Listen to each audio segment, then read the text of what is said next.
Hello and good afternoon. I'm Mir Wazir and this is your 12:45 News Bulletin. The fight against the coronavirus is being stepped this lunchtime. The government is holding an emergency COBRA meeting to discuss the spread of the virus and how to try to slow it down. An announcement as to what we will have to do next is expected this afternoon. Meanwhile, the latest case confirmed in our region is linked to a care home in Basingstoke, where the resident has tested positive for COVID-19.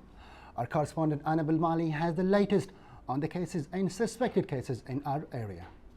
A Southampton student has been advised to self-isolate as they have been in contact with someone who has recently tested positive for coronavirus. The university is said to be supporting the student whilst they remain in their accommodation at Deanery Halls of Residence. The high dependency unit at Southampton General Hospital could remain in lockdown for 10 days after a healthcare professional who worked one shift there tested positive for the virus.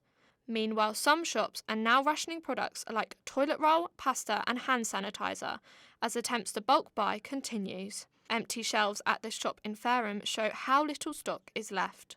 Sporting events are also under threat. Could we see games at St Mary's and other Premier League grounds played behind closed doors or cancelled altogether? So what would happen if the UK was to go into lockdown? Well, a UK coronavirus lockdown would be voluntary at this moment in time, with residents being asked to stay at home or stay away from public places. But worst case scenario could mean police enforcement and also help of the army.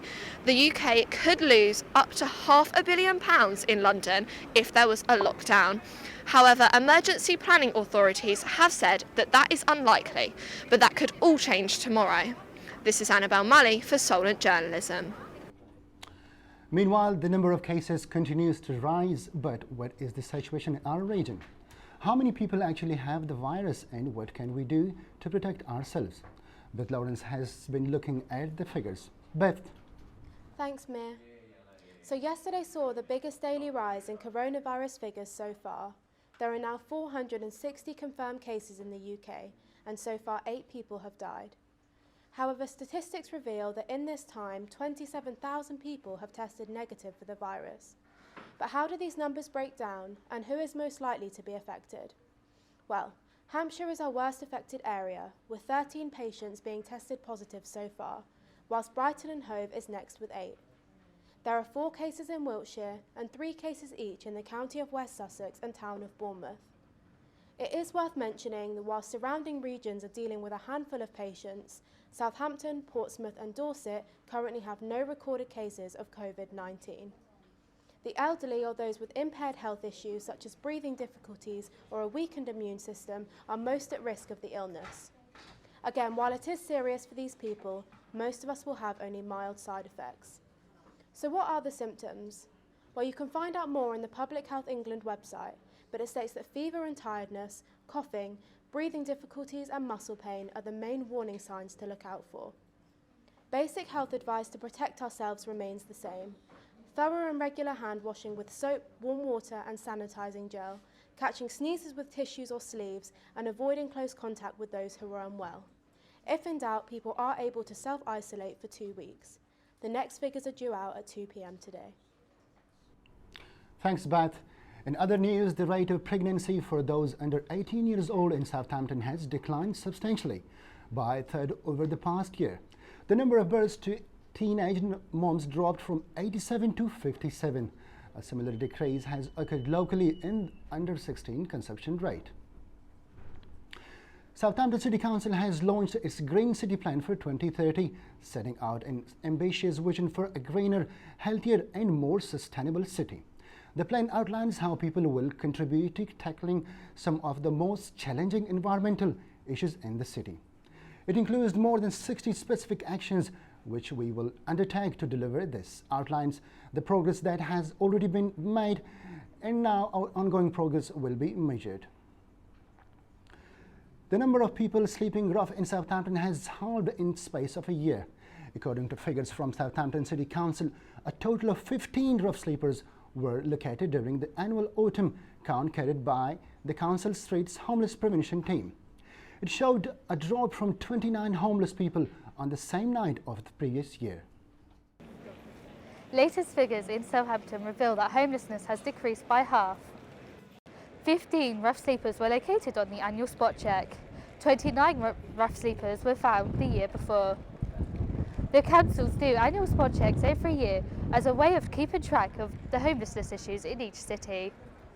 Government funding has given Southampton City Council over £900,000 to help support and help tackle the homelessness situation in the city.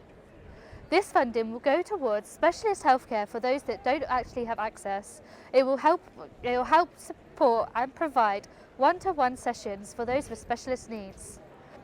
A statement from Sativa Kar, Cabinet Member for Homes and Culture, said, "In order to truly eradicate and reduce rough sleeping, we need to deal with the root and causes of it.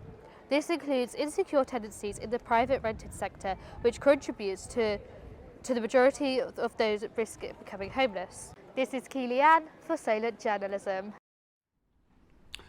Sport now. But what does the coronavirus mean for football? Well, Southampton face Norwich this Saturday, and as it stands, the game is set to go ahead.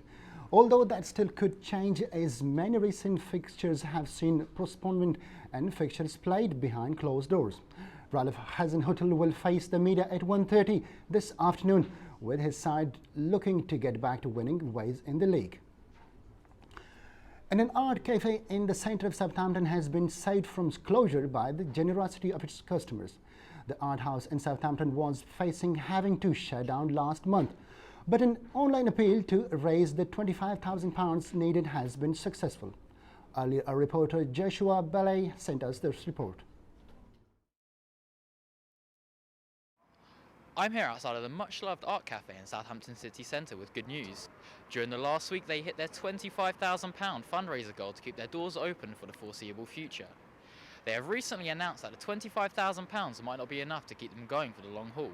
As a result of this, they've kept their donation page up and running, so feel free to donate and support the local business.